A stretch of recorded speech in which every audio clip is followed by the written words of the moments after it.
네, 아멘. 4장 1절로 9절까지요. 네, 같이 읽겠습니다. 모세가 대답하여 이르되 그러나 그들이 나를 믿지 아니하며 내 말을 듣지도 아니하고 이르기를 여호와께서 내게 나타나지 아니하였다 하리다. 여호와께서 그에게 이르시되 네 손에 있는 것이 무엇이냐? 그가 이르되 지팡이니이다. 여호와께서 이르시되 그것을 땅에 던지라 하시매 곧 땅에 던지니 그것이 뱀이 된지라. 모세가 뱀 앞에서 피하매 여호와께서 모세에게 이르시되 네 손을 내밀어 그 꼬리를 잡으라. 그가 손을 내밀어 그것을 잡으니 그는 손에서 지팡이가 된지라. 이는 그들에게 그의 조상의 하나님 곧 아브라함의 하나님, 이삭의 하나님, 야곱의 하나님 여호와가 내게 나타날 줄을 믿게 하려 함이라 하시고, 여호와께서 또 그에게 이르시되 네 손을 품에 넣으라 하시매 그가 손을 품에 넣었다가 내어보니 그의 손에 나병이 생겨 눈같이 된지라. 이르시되 네 손에 손을 다시 품에 넣으라 하시매 그가 다시 손을 품에 넣었다가 내어보니 그 손이 본래대로 살로 돌아왔더라. 여호와께서 이르시되 만일 그들이 너를 믿지 아니하면 그의 처음 표적의 표징을 받지 아니하여도 나중 표적의 표징은 믿으리라. 그들이 이 두 표적을 믿지 아니하며 내 말을 듣지도 아니하거든 너는 나일강 물을 조금 떠다가 땅에 부으라. 네가 떠온 나일강 물이 땅에서 피가 되리라. 아멘. 그래요. 지난 줄거리를 그 3장과 거기 2장을 볼 때 어때요? 그때 딸기나무에 불이 났는데 타서 사라지는 것이 아니라 그냥 있었던 거예요. 그러면서 거기서 하나님께서 모세를 부르신 것이었죠. 이것은 바로 신약으로 와서 이 딸기나무가 불에 타지 않은 것은 신약으로 와서는 십자가에서 주님이 죽으시고 부활하심을 의미하고 있다고 얘기할 수 있어요. 이제 우리는 이거기서 무엇을 할 수 있을까요? 주님이 십자가에서 부활하시면서 우리에게 무엇을 주시나요? 바로 성령으로 우리에게 주셨어요. 이것은 모세가 하나님이 모세에게 나타나서 내가 누구인 것을 가르치셨어요. 바로 나가 누구냐? 스스로 계신 자 이스라엘의 하나님 여호와의 심을 밝힙니다. 그리고 모세에게 능력을 주시어서 바로 이스라엘 백성들을 구할 것을 얘기하셨어요. 그것은 바로 여호와께 제사를 드려야 한다라는 것을 그들에게 심어주기 위해서였어요. 그런데 여기서 사흘길을 가서 광야로 가서 제사를 드려야 한다는 것은 바로 예수님이 죽으시고 부활이 필요하다는 것을 구약에서 이미 이렇게 얘기하고 있는 것이에요. 그래서 바로는 그것을 또한 허락지 않을 것을 말씀하시죠. 그러므로 오늘 4장 1절에 보니까 여기에서 모세가 무엇을 얘기해요? 만약에 저들이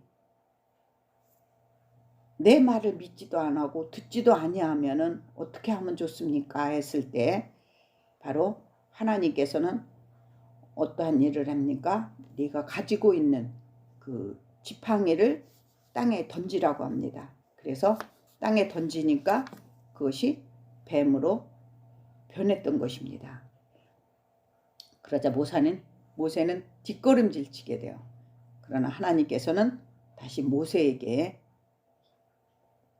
그것을 손으로 잡으라고 그래요.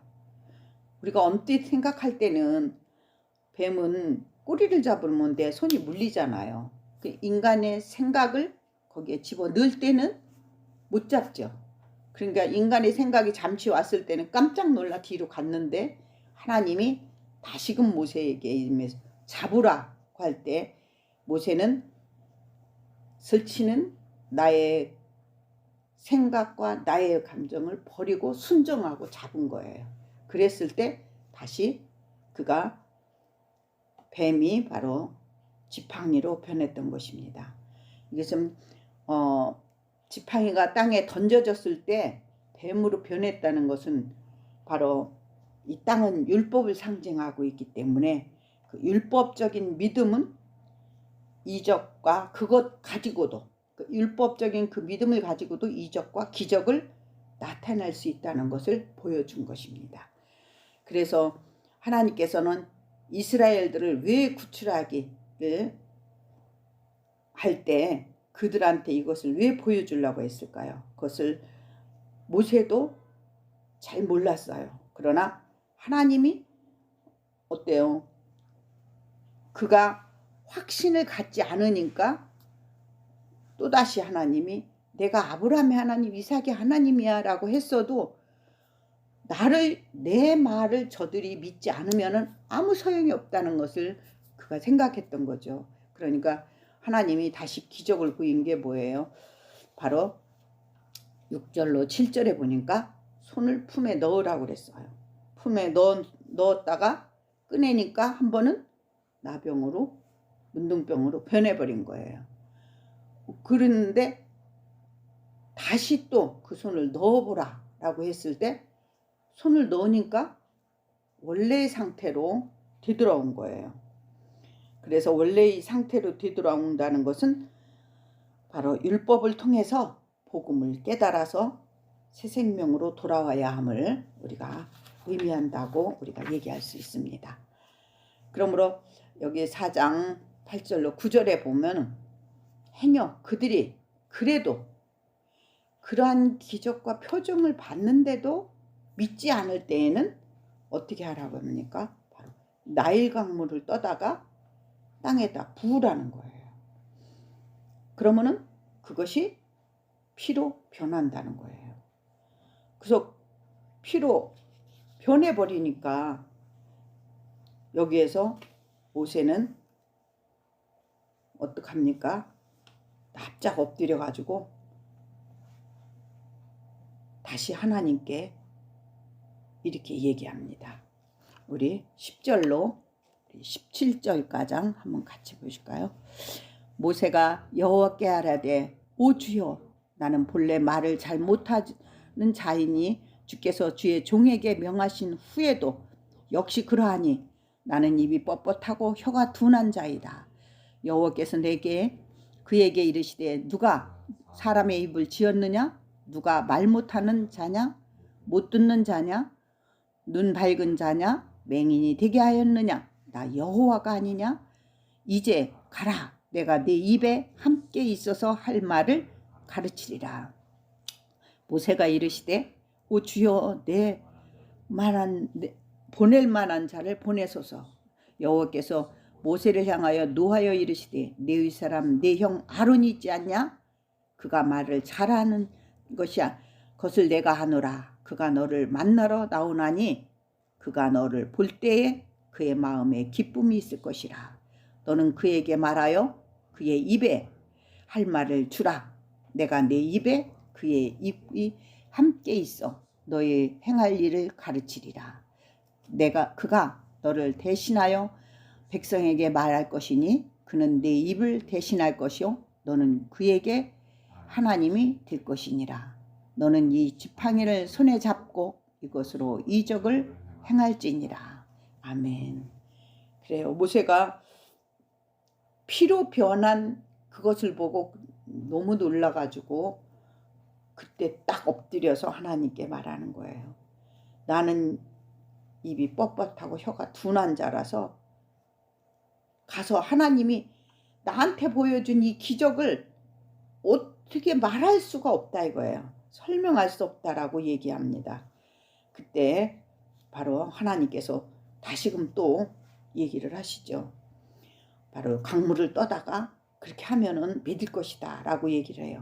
이것은 이 말씀은 당신의 아들인 예수께서 이 땅에 와서 물과 피를 십자가에서 다 쏟으신 다음에 구원에 이를 수 있는 그 광경을 잠시 보여준 것이라고 말할 수 있습니다. 근데 바로 40장에 보면 나는 본래 말을 잘 못한다고 주저했을 때 하나님께서는 바로 누구라고 얘기하십니까? 나는 너의 입을 만든 자고 또 네 말을 듣게 할 수 있는 자고 또 나는 눈을 멀게도 할 수 있는 자라고 얘기해요. 그러면서 하나님이 들으시고 눈을 뜨게 하지 않으면 어느 누구도 십자가의 복음이 새 언약이 믿어지지 않는다는 것을 여기에서도 더 얘기하고 있는 것입니다. 제가 이 말씀을 준비하면서 저도 이것을 체험을 했거든요. 그래서 하나님이 이렇게 나에게 찾아오셨을 때 지금 모세한테 표적과 기적, 이적을 보여줬듯이 하나님이 저한테 찾아오기 전에 그 전에 그 십자가의 은혜를 알기 전에 믿은 그 믿음에서도 율법적인 믿음이죠. 거기에서도 기적과 환상, 이적 이런 것을 다 경험을 한 거예요.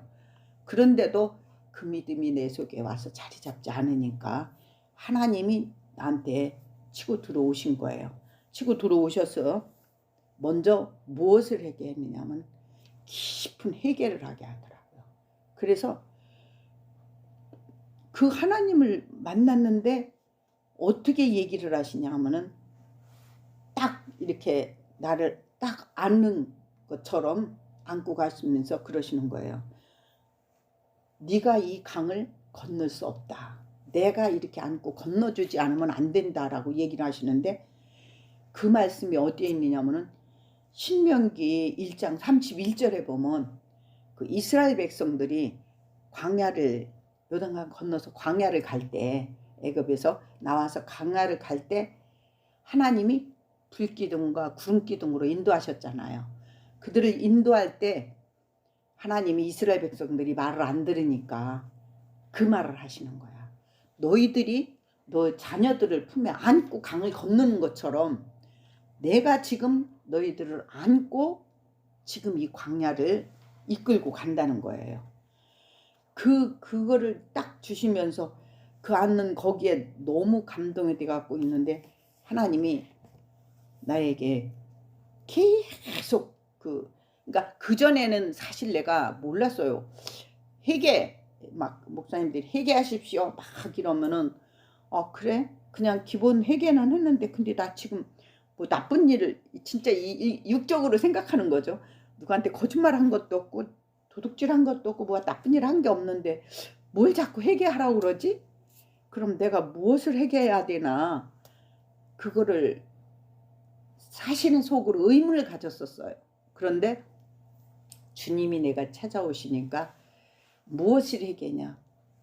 하나님을 믿지 않는 그 죄를, 그러니까 내가 죄인이라는 것을 깨닫게 하시는 거예요. 그러니까 너는 죽을 수밖에 없는 죄인이야. 그래서 내가 온 거야 라고. 그러니까 네가 나를 믿어야 된다라는 것을 주는데 와 그거 깨달음이 오면서부터는 계속 말씀을 볼 때나 찬송을 할 때나 걸으면서 자연을 보면서도 막 하나님한테 회개하면서 기도하게 되는 거예요. 하나님이 이렇게 한 모든 것 만물을 보아서 안다고 그랬는데 사실 나는 그게 가슴에 와서 닿지는 않고 당연한 거 옛날부터 있었으니까 당연한 것으로 생각하고 내가 여겼던 그 모든 것이 그러한 식물들 하나하나도 하나님께 영광을 돌리는데 나는 그러지를 못했었구나 라는 것을 알면서 한없는 그런 회개가 한 몇 달을 오면서도 계속 지금도 이렇게 찬양을 하고 막 할 때는 그래요. 나는 저밖에 안 되는 죄인이에요. 정말 할 수 있는 내가 아니라 죽을 수밖에 없는 나예요 라는 것을 항상 고백하게 만들고 느끼게 만들더라고요. 그래서 그것이 바로 너무도 감사하고 또 감사하면서 이 모세도 역시 하나님을 지금 만나서 이끌어서 이스라엘을 인도하라 하니까 기적은 보였지만 그것이 정말 와서 닿지 않으니 내 말을 누가 믿을 것이냐 하고 의문을 가지니까 하나님이 내가 그들을 주장한다라는 것을 심어주신 거예요. 그래 그런 것을 볼 때 정말 우리가 믿음이 있는 것 같지만 없는 것이 드러나더라고요. 그래서 정말 하나님의 은혜가 나를 덮지 않으면 우리는 정말 살 수 없다는 것을 우리가 알 수 있었어요. 그리고 또한 그 점을 우리 같이 어떻게 해야 되는지 18절로 우리 26절까지 한번 같이 보실까요? 모세가 그의 장인 이드로에게 돌아와 가서 그에게 이르되 내가 애굽에 있는데 형제들에게 돌아가서 그들이 아직 살아있는지 알아보려고 하오니 나로 가게 하소서. 이드로가 모세에게 편안히 가라 한지라. 여호와께서 미디안에서 모세에게 이르시되 애굽으로 돌아가라. 네 목숨을 누리던 자가 다 죽었느니라. 모세가 그의 아내와 아들을 태우고 애굽으로 돌아가는데 모세가 하나님의 지팡이를 손에 잡았더라. 여호와께서 모세에게 이르시되 네가 애굽으로 돌아가거든 네가 네 손에 준 이적을 바로 앞에서 행하라. 그러나 내가 그의 마음을 완악하게 한즉 그가 백성을 보내주지 아니하리라. 너는 바로에게 이르기를 여호와의 말씀에 이스라엘이 내 아들 장자니라. 내가 내게 이르기를 내 아들을 보내주어 나를 섬기게 하라 하여도 네가 보내지기를 거절하니 내가 네 아들 장자를 죽일 것이라 하시니라. 모세가 길을 가다가 숙소에 있을 때 여호와께서 그를 만나사 그를 죽이려 하신지라. 십보라가 돌칼을 가져다가 그의 아들의 표피를 베어 그의 발에 갖다 대니 이르되 당신은 참으로 내게 피의 남편이로소이다 하니 여호와께서 그를 놓아 주시니라. 그때 십보라가 피의 남편이라 함은 할례 때문이었더라. 아멘. 그래요. 근데 이제 하나님께서는 지금 앞에 보니까 어때요? 모세에게 그러한 바로에게 가서 이런 이적을 행할 것을 말씀하시고 또 그런 기적을 보여줬어요. 보여줬는데 갑자기 하나님께서는 그가 가는 도중에 한 숙소에서 그를 치료하시는 것입니다.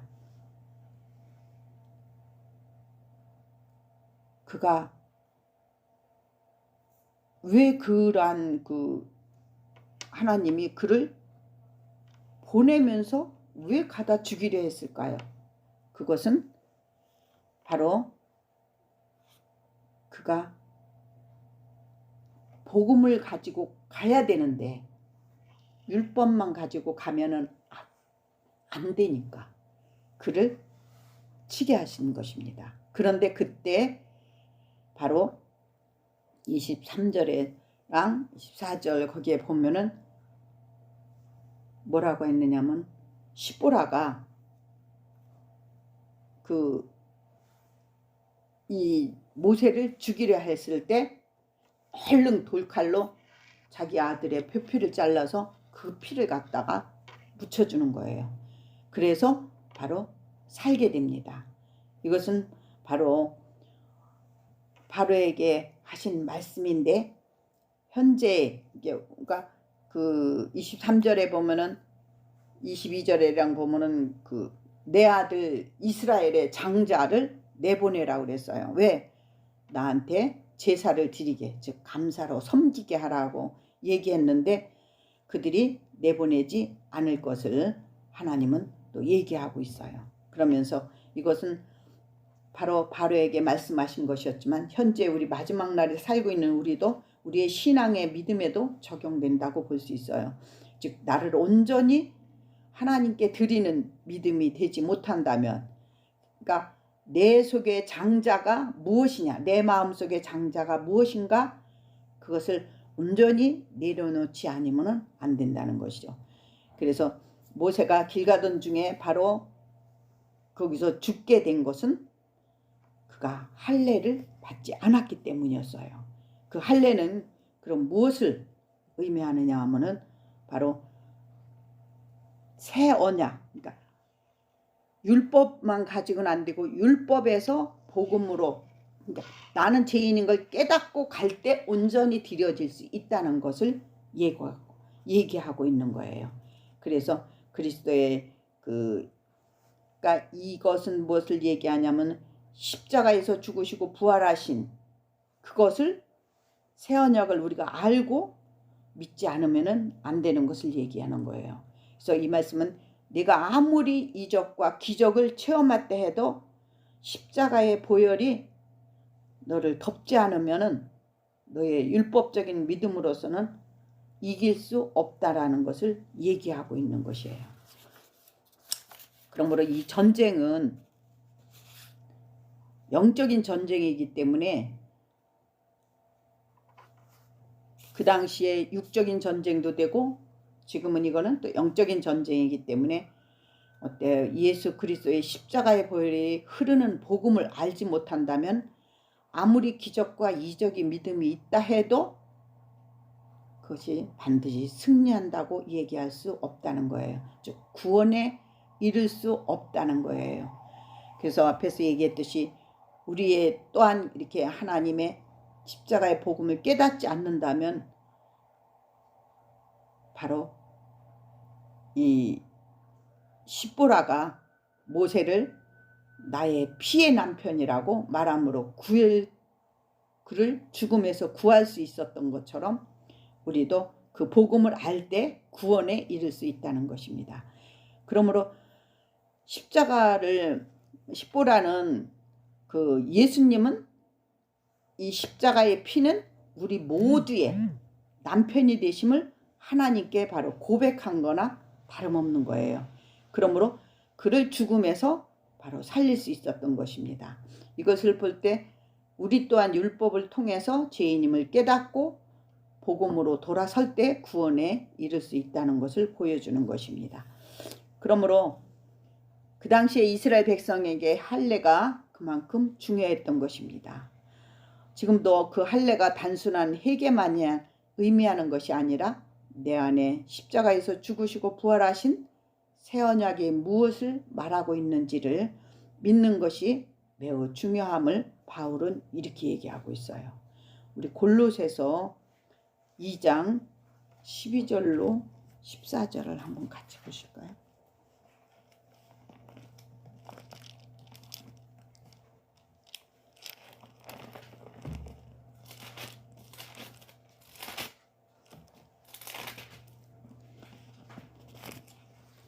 이 장 12절로 14절.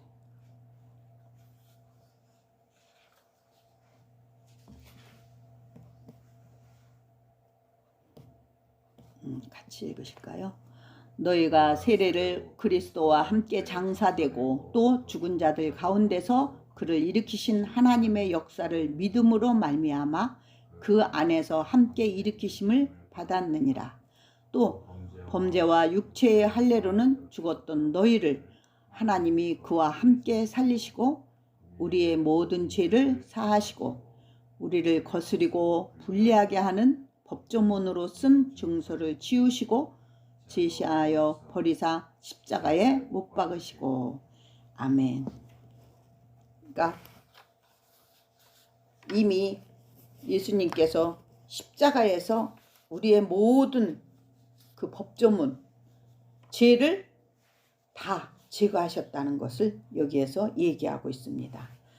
그러므로 예수를 안다는 것, 믿는다는 것은 엄청난 은혜의 축복이기 때문에 우리가 그 은혜를 안다면 이 땅에 살면서 복음을 모르는 자들에게 영원히 이 땅에서 누리는 복음을 모르는 자들처럼 영원히 이 땅에서 살 것처럼 여기서 목표를 갖고 눌러 앉으려고 계획을 세워서는 안 된다는 것입니다. 그러므로 잠시 있다가 없어질 이 세상에 큰 소망과 미련을 갖는 것은 바로 내 안에 인본주의가 자리 잡고 가나안의 7 족속이 자리 잡고 있기 때문에 우리는 말씀으로 이 땅에 있는 동안 말씀과 찬송과 기도로서 이거와 싸워서 물리쳐야 할 것입니다. 바울도 바로 그것을 했기 때문에 자기를 부인하고 나그네 삶을 살 수 있었던 것입니다. 오늘 은혜를 주신 하나님은 모세를 누구에게 이끌었을까요? 바로 4장 27절에 보면은 그를 형 아론에게 하나님은 그 뜻을 전하기 위해서 이끄셨습니다.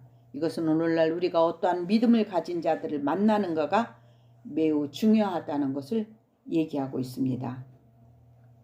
즉 십자가의 새 언약의 복음 위에 선 목자를 만나느냐, 아니면 이적과 기적의 종을 만나 그곳에서 머물러 있는가는 각자의 믿음의 선택이 남아있는 것이죠. 분명한 것은 하나님의 심판대 앞에 설 때 마태복음 7장 23절에 보면은 그때 가서 내가 너를 도무지 알지 못한다라고 하나님이 얘기할 때 이미 그때는 때가 늦은 때가 될 것입니다.